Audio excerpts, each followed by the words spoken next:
နိုင်ငံတော်အစိုးရဟာ PDF အပါအဝင်အကြမ်းဖက်အဖွဲ့အမျိုးမျိုးအမိခံ၍လက်နက်ကင်စတင်လျက်ရှိတဲ့အဖွဲ့အစည်းများအတွင်းရောက်ရှိနေသူများအားဥပဒေပေါင်းတွေကိုပြန်လည်ဝင်ရောက်ရန်တကားဖွင့်ကြိုးဆိုဖိတ်ခေါ်လျက်ရှိပြီးပြန်လည်ဝင်ရောက်လာကြသူများကိုလည်းလိုအပ်တဲ့ကုညီပံ့ပိုးမှုများဆောင်ရွက်ပေးလျက်ရှိရာနိုင်ငံတော်နဲ့တပ်မတော်ရဲ့ငြိမ်းချမ်းရေးလုပ်ငန်းစဉ်များကိုနားလည်သဘောပေါက်လာတယ်။ PDF အပါအဝင်အကြမ်းဖက်အဖွဲ့အမျိုးမျိုးအမိခံထားတဲ့အဖွဲ့ဝင်အမျိုးသားများနဲ့အမျိုးသမီးတို့ဟာလက်နက်ခဲယမ်းများနဲ့အတူဥပဒေပေါင်းအတွင်းကိုဝင်ရောက်လျက်ရှိကြပါတယ်။ထို့သောအကြမ်းဖက်အဖွဲ့များအတွင်းကိုအကြောင်းမျိုးမျိုးဖြင့်ရောက်ရှိနေကြသူများအနေဖြင့်နိုင်ငံတော်နဲ့တပ်မတော်ရဲ့ငြိမ်းချမ်းရေးလုပ်ငန်းစဉ်များကိုနားလည်သဘောပေါက်လာသည်နှင့်အညီဒီနေ့ညနေ4:50ခန့်မှာလဲ BNI အမည်ခံအဖွဲ့မှအဖွဲ့ခေါင်းဆောင်နိုင်လင်းခေါ်နဂါနဲ့၎င်းတို့ရဲ့မိသားစုဝင်များဟာလက်နက်မျိုးစုံ6လက်နဲ့ဆက်ဆက်ပစ္စည်းများနဲ့အတူ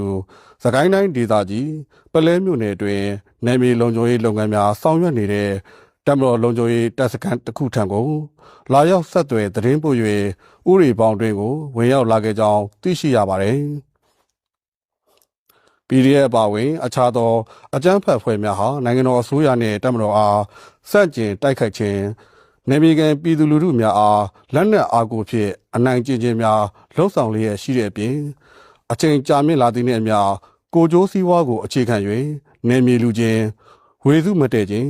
အချင်းချင်းဗိုလ်ချနှိပ်စက်တပ်ဖြတ်ခြင်းစသည်တို့ဖြစ်ပေါ်လာခဲ့ခြင်းတို့ကြောင့် BNR အမည်ခံအဖွဲ့မှအဖွဲ့ကောင်းဆောင်နိုင်လင်းခေါ်နဂါအနေဖြင့်အကြမ်းဖက်လုပ်ရများအားလှုပ်ဆောင်နေမှုများအားမနှိမ့်မြို့တော်ခြင်းနိုင်ငံတော်နှင့်တပ်မတော်ရဲ့ငြိမ်းချမ်းရေးလုပ်ငန်းစဉ်များကိုယုံကြည်လက်ခံလာခြင်းတို့ကြောင့်ယခုကဲ့သို့ဥပဒေပေါင်းတွင်ကိုဝင်ရောက်လာခဲ့ခြင်းဖြစ်ကြောင်းသိရှိရပါတယ်။အဆိုပါဥပဒေပေါင်းတွင်ကိုဝင်ရောက်လာတဲ့ BNR အမည်ခံအဖွဲ့မှအဖွဲ့ကောင်းဆောင်နိုင်လင်းခေါ်နဂါနှင့်၎င်းရဲ့မိသားစုဝင်များအားနယ်မြေကန်လုံခြုံရေးတပ်ဌာနချုပ်မှတာဝန်ရှိသူများကနှွေးထွေးစွာကြိုးစားခဲ့ကြပြီးလိုအပ်တဲ့ကုညီထောက်ပံ့မှုများ